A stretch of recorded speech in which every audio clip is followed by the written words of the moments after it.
અમરેલીની પીડિતા પાયલ ગોટીને મામલે ડીજીપીને રજૂઆત કરવામાં આવી છતાં હજી સુધી કોઈ પગલાં લેવામાં નથી આવ્યા। ત્યારે આજરોજ આ મામલે બનાસકાંઠા જિલ્લા સાંસદ જ્ઞાનીબેન ઠાકોર પીડિતા પાયલ ગોટીને મળવા પહોંચ્યા હતા। તો પાયલ ગોટીના નિવાસસ્થાન વિઠ્ઠલપુર ખાતે જ્ઞાનીબેન ઠાકોર અને જેની ટોમર પહોંચ્યા હતા। તો પાયલ ગોટીને મળીને આ સમગ્ર મામલે આપવીતી જાણી હતી અને સાથે સાંત્વના પણ પાઠવી હતી।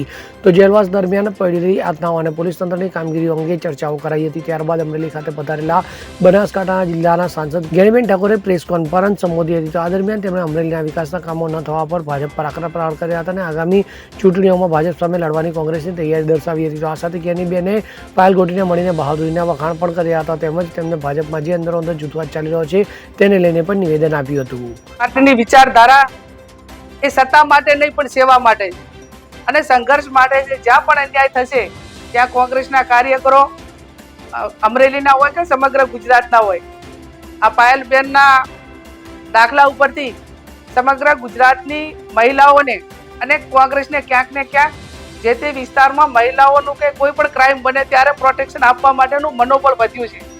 અને જ્યારે પણ આવી કોઈ ઘટના અમે એમ માનીએ છીએ કે રાજ્ય સરકાર કાયદો અને વ્યવસ્થા જાળવે, બેન દીકરીઓની સુરક્ષા માટે ગંભીર રહે, પણ ક્યાંક આવી ઘટના બનશે તો જેમ અમરેલીએ જિલ્લા કોંગ્રેસ સમિતિએ સાથે મળીને પ્રોટેક્શન આપીને એક ઉદાહરણ પૂરું પાડ્યું, એમ જ્યાં જ્યાં જ્ઞાનીબેન અને જેનીબેન, જ્ઞાનીને જેનીની જોડી આમ તો લોકસભામાં અમે એવું ઈચ્છતા હતા કે અમરેલીની જનતા એ જ્ઞાનીની જેનીની જોડીને લોકસભામાં મૂકશે, પણ જનતાનો જનાદેશ એ માથા ઉપર હોય।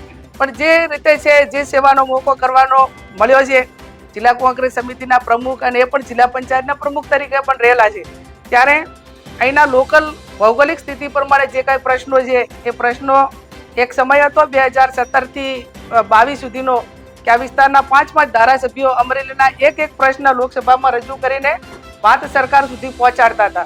પછી કોઈ પણ પ્રકારનો હોય અને 5 વર્ષની અંદર આ વિસ્તારમાં સારામાં સારું કામ કરવા માટેની કોંગ્રેસના ધારાસભ્યોએ જે પહેલ કરી એનું પાછું પુનરાવર્તન થાય અને આવનાર સમયમાં સાથે મળીને લોકોના હિતમાં એ તમામ અમારા કોંગ્રેસના કાર્યકરો કામ કરે એવી અપેક્ષા સાથે આજે આ કાર્યક્રમમાં જે નગરપાલિકાની ચૂંટણીમાં જવાબદારી સોંપી છે અમે ત્યાં જઈશું અને જે લોકોની જે માગણીઓ છે અને એક વેદના છે એ વેદના કોંગ્રેસનું રાજ આવે, એ કોંગ્રેસ પાર્ટીને આશીર્વાદ મળે અને અમારો નાનામાં નાનો કાર્યકર એ ઈમાનદારીથી લોકોની આશા અપેક્ષાઓ પૂરી કરશે।